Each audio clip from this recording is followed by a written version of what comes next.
You lied to all of us, Tunde. Folake's voice trembled, not with weakness, but with fury. Tunde dropped to his knees in the courtyard, tears mixing with dust as Aminatu clutched Baby Ade and turned away. Gasps echoed through the family gathering. "And you brought the devil into our home?" Aminatu added, her eyes never leaving Kioma. Across the table, Kioma's smile cracked. Razor lunged. In that instant, lies collided with truth. But how did it come to this? What secrets tore this family apart, and who lit the match that nearly burned it all down?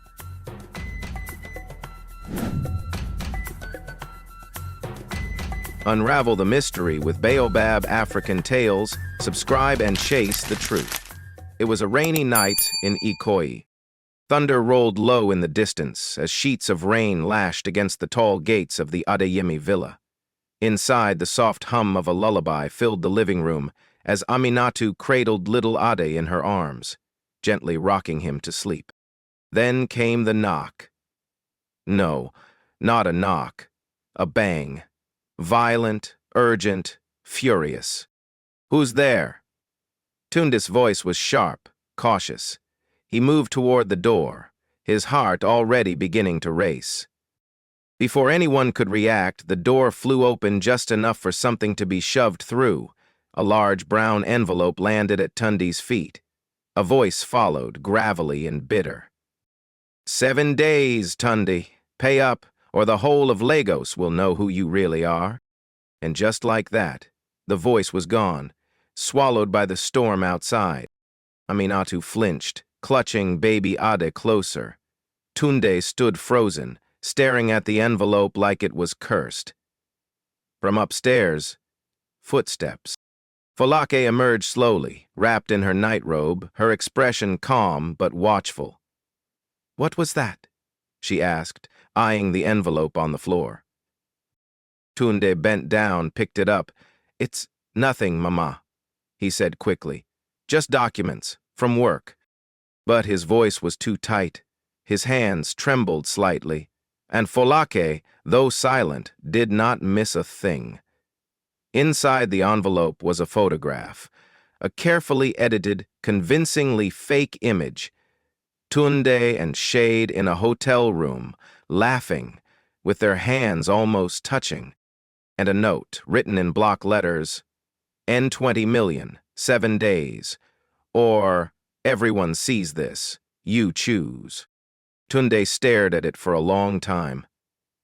The storm outside had quieted, but a new one now raged inside him. The next morning the sun rose like nothing had happened, but Tunde was not the same. He barely ate. He snapped at the staff. And when Aminatu asked again about the noise last night, he waved it off with a dry chuckle. "Babe, just business issues, oil contracts. You know how messy things get." But she didn't know, and she knew he was lying. That afternoon, as Aminatu watered the plants near the front porch, a sleek blue car pulled into the driveway. A tall, elegant woman stepped out, wearing a burgundy dress and sunglasses too big for the weather. She smiled warmly. "Good afternoon, sister. I'm looking for Tunde Adeyemi. I'm an old friend." Aminatu looked at her for a moment. The woman was beautiful, polished, like someone from Tunde's former life, the part he didn't speak about often. "He's not home right now," Aminatu said, polite but firm. The woman chuckled. "That's fine. I just wanted to say hello. It's been, 8 years? She opened her purse and pulled out a small box. Inside, a gold ring, a man's ring. "Eve gave me this once," she said softly, "back at the university. Told me we'd figure life out together." Then she looked up, eyes sharp but voice still sweet. "I guess life had other plans." Aminatu didn't respond, but something inside her shifted. Later, when she asked Tunde if anyone from his past might stop by, he frowned. "No one I can think of. A lie. Too quick to be true."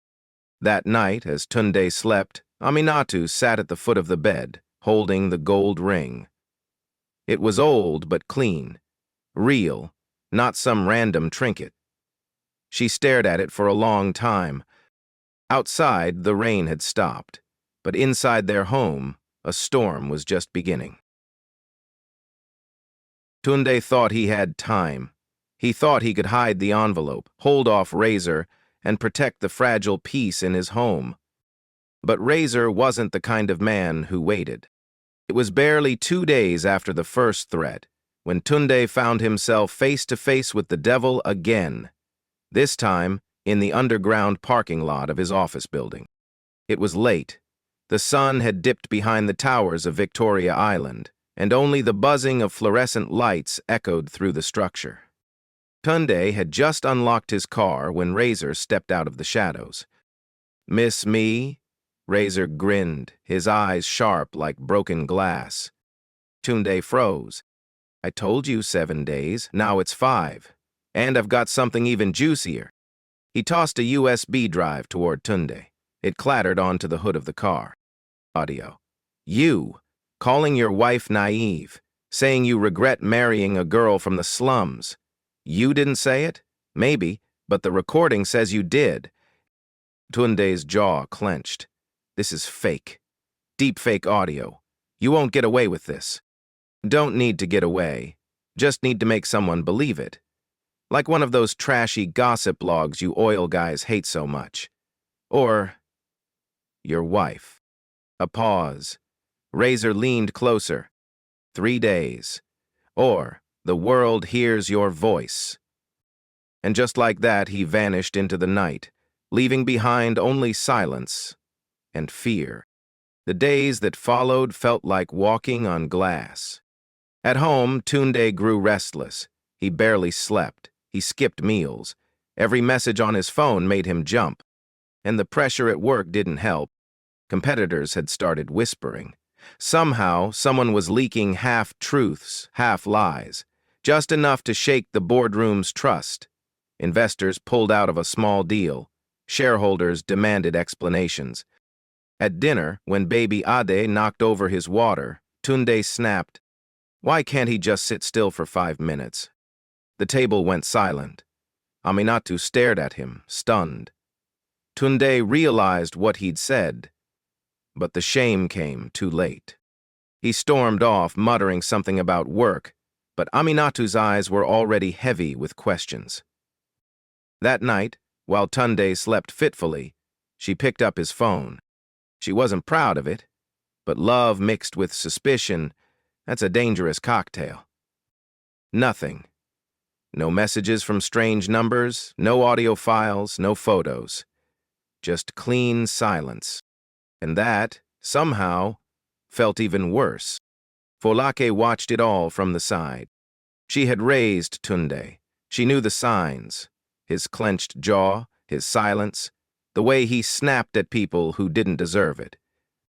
One morning, she followed him into the kitchen, pretending to look for her tea. "You haven't smiled in days, my son." Tunde paused. "I'm just tired, Mama." "You were born tired," she said gently. "But tiredness never made you cruel." He didn't reply. He walked out with a cup of coffee that was already cold. Later that day, Folake went to the market, her usual spot, where people still called her Mama Ngozi, unaware of who she truly was. But today, halfway through picking vegetables, she staggered. Her breath caught, her knees wobbled, the world spun. A kind trader caught her arm. "Mama, are you okay?" Folake nodded weakly. "Just old bones playing tricks." But she knew. Her body was warning her. She couldn't carry this fight alone anymore. That evening, as the sun dipped low, Aminatu came to her room with a bowl of pepper soup and a worried face. Folake smiled. "Ah, my daughter, you read my mind." As they ate, silence hung between them, until Aminatu finally spoke. "Mama, is something wrong with Tunde?" Folake didn't answer immediately. She just looked at her daughter-in-law. Truly looked. You've seen it too, she said. The tension. The lies. Aminatu nodded slowly. I feel like I don't know him anymore. But I don't want to fight him. I just want to understand. Folake placed her hand on Aminatu's. Then let's find out the truth. Together. She stood slowly, walked to her wardrobe, and pulled out a familiar bundle of cloth. Unwrapping it, she revealed an old scarf, beads, a weathered handbag, the disguise of Mama Ngozi, reborn. If Lagos wants to play games, we'll play better. And with that, mother and daughter-in-law became allies, not just in marriage, but in battle. The storm had widened, but they weren't afraid. Not anymore. The problem with shadows is they move when you move. Folake had seen enough. Aminatu had felt enough.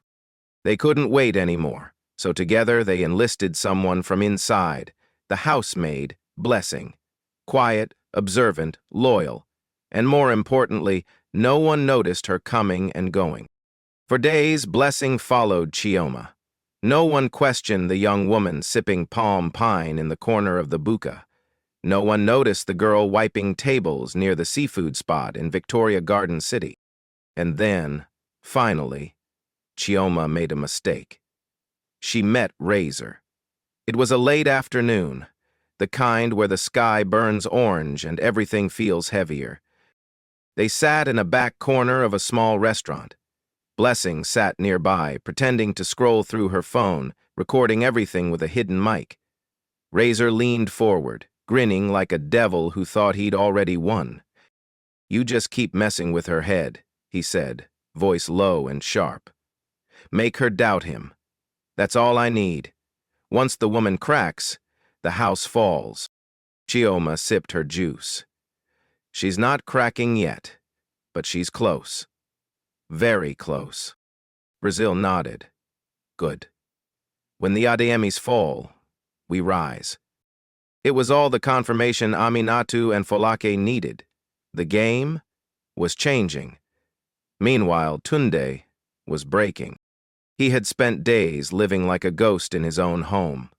Every time Aminatu looked at him, his chest tightened.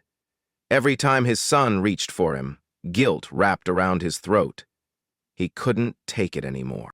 One evening, after work, he didn't go home. Instead, he drove to the church. Not the big, camera-filled ones. A small one, quiet, old, where no one would ask questions. He sat in the back pew, head bowed, eyes closed, heart aching. Minutes passed, then footsteps. An old man with a Bible sat beside him. Not too close, just enough. You look like someone running from truth, the man said gently. Tunde looked up, eyes glassy. I didn't lie to hurt her. I just didn't think the past mattered. The old man nodded slowly.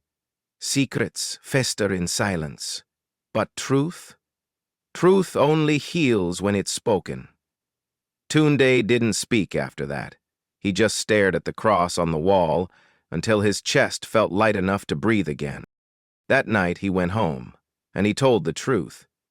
Aminatu sat at the edge of the bed, arms crossed, her face unreadable. Tunde stood before her, shoulders heavy with shame. I knew Chioma in university, he began, voice low. We were close, but I never loved her, not really. She wanted more than I could give. When I ended it, she spiraled, said she couldn't live without me. Aminatu said nothing. Her silence was louder than any scream. She tried to harm herself once. It scared me. I helped her get support, but after that, I left. I thought she'd moved on. He ran a hand down his face. I should have told you. I didn't want you to think less of me, or think I still had any feelings. I don't, I swear. Still, Aminatu didn't speak. Instead, she stood, walked to her side of the bed, and picked up the ring Chioma had left days ago. She held it between her fingers, like it might burn her. "This was a promise," Aminatu said quietly. "From you." Tunde looked down. It was a stupid boy's mistake. A ring, yes, but no promises that mattered. A long silence. Finally, Aminatu looked up. "I believe you." But her voice wasn't soft. It wasn't warm. It was restrained. "I believe you, but I don't trust you. Not yet." Tunde nodded slowly. He understood. She turned away, and before switching off the light, she spoke one more time. "We'll have that family meeting soon. Everyone under one roof. That's when we'll finish this." And in the darkness, as the fan hummed gently above them, both husband and wife lay awake. Different thoughts. Same fear. But one thing had changed. The truth had been spoken. And once truth enters a house, the lies begin to burn. The Adeyemi villa in Ikoyi had seen joy before. Birthdays, weddings, homecomings. But this gathering, it was different. Folake had called it a renaming ceremony for Baby Ade, a quiet nod to Yoruba tradition. Elders, uncles, aunties, cousins. Everyone came. Drummers tuned their instruments. Women stirred pots of egusi soup and jollof rice. Children ran barefoot through the garden. But under the laughter, under the colorful wrappers and gelly-head ties, tension hummed like an unseen storm. Because not everyone came in peace. At the gate, two unexpected guests arrived. Chioma, dressed in gold lace and too much perfume, walked in with practiced poise. And Razor, in a sleek black suit that didn't match his rough energy, followed closely behind. Old friends of the family, Folake told the relatives, lips tight, but eyes sharp. Aminatu watched from the balcony, holding Ade in her arms. She wasn't smiling. By mid-afternoon, the feast was in full swing. Plates clinked, music played low, elders debated politics and football with equal passion. Then, Aminatu stood. She walked to the center of the courtyard, her wrapper rustling softly. She carried a small, portable speaker in one hand. "Excuse me, everyone," she said, voice steady. "Before we share names, I need to share truth." People turned. The music faded. She pressed play. At first, just silence. Then came Razor's voice, cold, clear. "Just keep messing with her head. Once the woman cracks, the house falls." Then Chioma's voice, unmistakable. "She's close, very close." Gasps. Murmurs. A few guests glanced nervously at Chioma, who sat frozen. Her smile vanished. "That's not real," Chioma snapped, standing. "That's fake, deep fake or something." Folake rose slowly, holding a worn envelope. "Is this fake too?" she asked, opening it. "Because according to this, you are Chioma Okeke, daughter of Chinedu Okeke, which makes you first cousin to Shade, the woman who nearly destroyed this family 2 years ago." The courtyard fell silent. Razor stood, fury flashing in his eyes. "You set us up." Tunde rose to his feet, shielding his wife. "You set yourself up." Razor lunged, but before he could get close, 2 security men from the family's private staff appeared. They grabbed him, held him back. "Let me go. You think you can just ruin people and walk free?" Folake didn't flinch. She simply raised her hand.